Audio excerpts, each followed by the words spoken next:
Brilliance Audio presents Falling Star by Terri Osburn. Performed by Tanya Eby.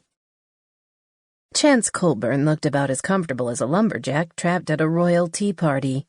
Though Naomi Mallard hadn't been involved in planning Chance's 32nd birthday festivities, she knew exactly why the swanky historic mansion had been chosen as a venue, and likely, so did everyone else in the room.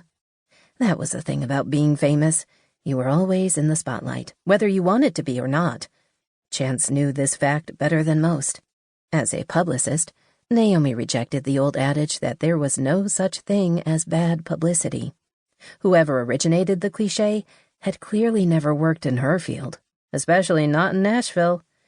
Though some artists had been forgiven their sins over the years, there were many more who'd never been heard from again due to one transgression or another.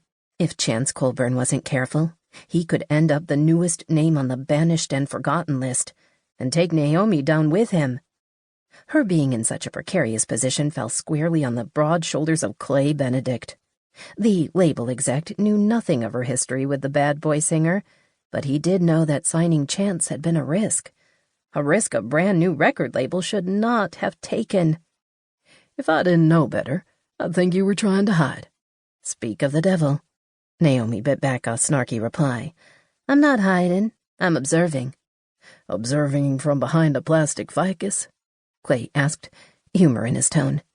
If she'd been behind the plant, maybe he wouldn't have found her. This seemed like as good a place as any to fulfill my new babysitting duties. Clay cleared his throat as he turned his back to the room.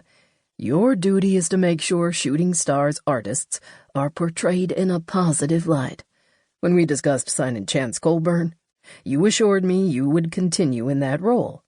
Have you changed your mind? Damn it. Childish was not Naomi's style.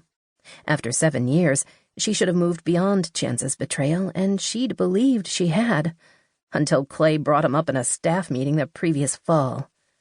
Apologies, she said, softening her words. It's been a long, stressful week. Anything I should know?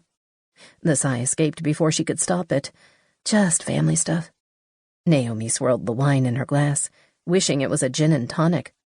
Some might see serving wine at an alcoholic's birthday party as an odd choice, especially when said birthday boy's recent stint in rehab was so well documented. But unless his opinions had changed in 7 years, Chance still considered anything concocted in a vineyard pansy-ass grape juice. Early May meant planning Naomi's parents' annual Memorial Day blowout, an obscenely over-the-top cookout that her mother loved to put on, which would be fine if she'd planned the thing alone. Instead, she'd roped her younger daughter into the task that would someday lead Naomi to take up Chance's bad habits. Facing the gathering once again, Clay gracefully lifted a wine flute from the tray of a passing waiter. As the saying goes, you can pick your friends, but you can't pick your family. I'd be fine with the one I have if they could run their own lives without requiring my constant assistance. Naomi loved her family. She really did. Most of the time. Have you ever considered telling them no? Clay asked. Half joking, she said, You can do that? Nothing wrong with setting boundaries, even with family. Signaling to a guest who'd just walked in, he added, I need to pay my respects to Samantha Walters. With Dylan's contract up for renewal, I'm hoping to learn what kind of a deal she has in mind. Leaning closer, he whispered, Mingle, Naomi? That's an order.